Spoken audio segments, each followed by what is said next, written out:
Welcome to the Shulamite Podcast, an extension of Shulamite Ministries and Shulamite.com, with weekly interviews and teaching with author and speaker Martha Kilpatrick and hosted by John Enslow. This weekly podcast is a way to stay connected to the ministry. So come experience anointed messages, not giving just another method, but a living impartation. You know, somebody that can endure and survive the fire of God when it comes to ignite them, Joan has been transformed into another person of such enormous wisdom. If I need a scripture or a word, Joan will hit the nail on the head. And she sees and she knows God. She's come out as I would say, completely different person. And quietly, strongly, she's in the war for the souls of men and women. She's one of my heroes, heroine, because she has so proven her loyalty to God. It's been much fire in her life, and she has taken God's side with all her being. And so she knows him. She knows his mind about things, and she's an intimacy that I'm not sure she really is confident in herself, or maybe not aware, but she has intimacy with the Lord of hosts and is available to his flock. And that's very poor words for what I really feel about her. But see, in spite of what I did to her, and we have a relationship that is really heavenly. It proceeds from the Lord. Our bond is Jesus all the way through. So I have a question for you, Joan. Do you feel that you could have done it without going through that season of your life? Do you feel like you could... Do you feel like you had to go through that season? Do you feel like you literally had to go through the confrontation? I would love to say no and sound a lot better than I am. But the truth is, I have a son-in-law, a wonderful Jewish son-in-law that I love. And he always says this: God offers us the carrot or the stick, but we always choose the stick. And the truth about me is I definitely choose the stick. This has been my way. God could not have done it any other way, I don't believe, with me. Oh, I would love to say yes. I'm a person that can just be told something and yes. That is not who I am. That's just the truth about me. But God has had to just sorely chasten me, just to bring me in line. I'm sad to say, but it's true. I could not have lived without this confrontation. I would not have come through without this level of confrontation. And I know there's a lot of you out there that might think, well, that's not me. Thank goodness. I'm just willing to learn from wisdom, not experience. I say, be careful. Be careful that you think that highly of yourself. Because we are born in sin with the satanic nature because of the fall. And I just say to you, I would love to say my story didn't need this, but I did. I did need this, and I thank God for it. And if you're a person that this happens to come to and you realize the depth of your sin and what God is going to require to bring you to himself, and that's the whole thing. It's not about punishment. If my greatest encouragement to anybody who has gone through this or is in the process or has resented this, it's all about love. It's not punishment. It's God wanting you for himself and bringing you to a place where you're willing to be his. And this is what it took for me. And like I say, I'd love to say I'm somebody different, and wasn't necessary. Not so.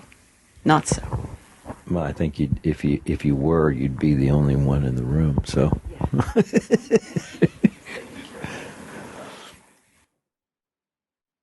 we prefer the hard way, and I think that it's pretty amazing because it proves God's huge love and His huge commitment, and the fact that He is Daddy, and even Christ. What's that scripture that always blows my mind? He learned. He was perfected by suffering. He learned obedience. Oh, okay. Yeah.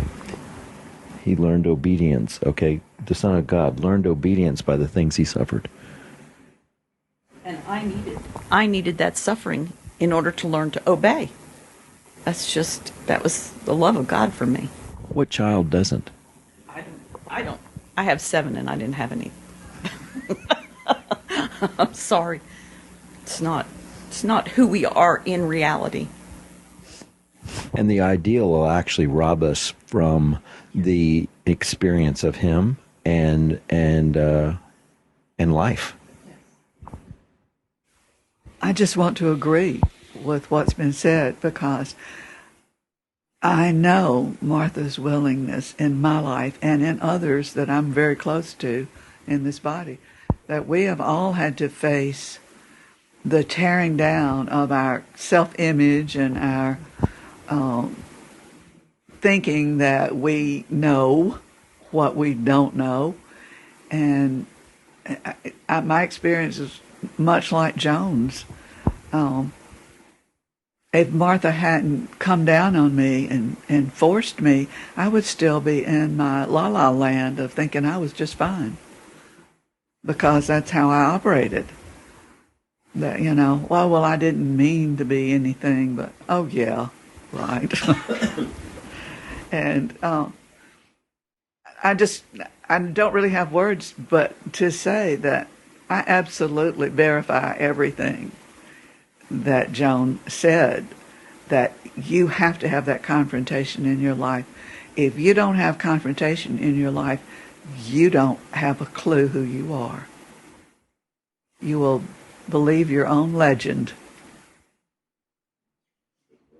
And I think I was in the room when you were talking about not looking, because I think I got under my dining table, because I think that's where it happened, because I was terrified to look at her, because the fire of God was so on Martha at that moment.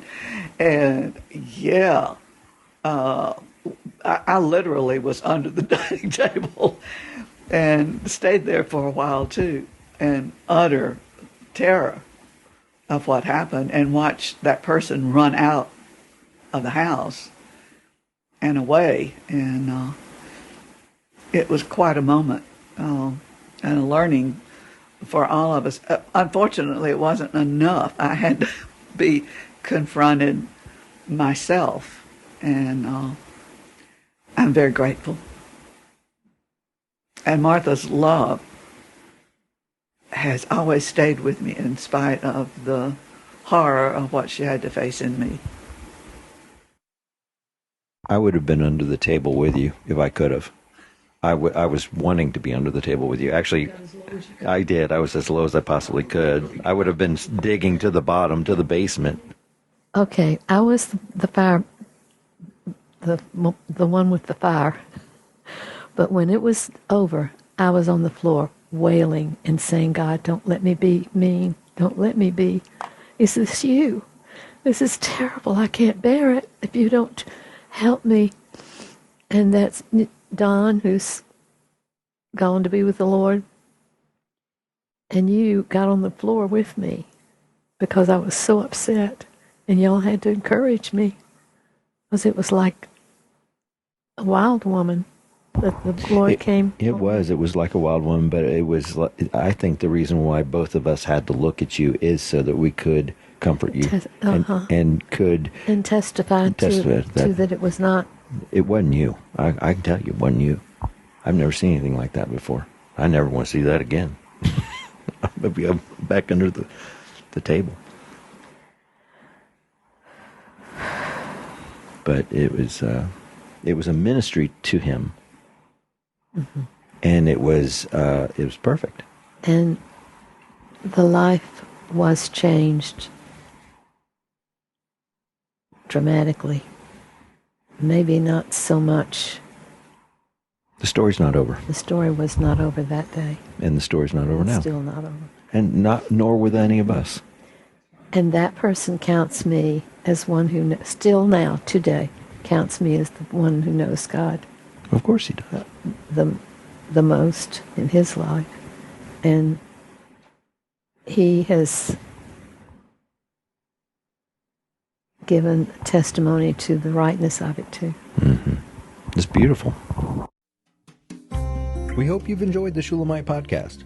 For all the latest from Shulamite Ministries, please visit us at shulamite.com, where you'll find Martha's daily devotions, posts from getalongwithgod.com, and the online library of all of Martha's writings.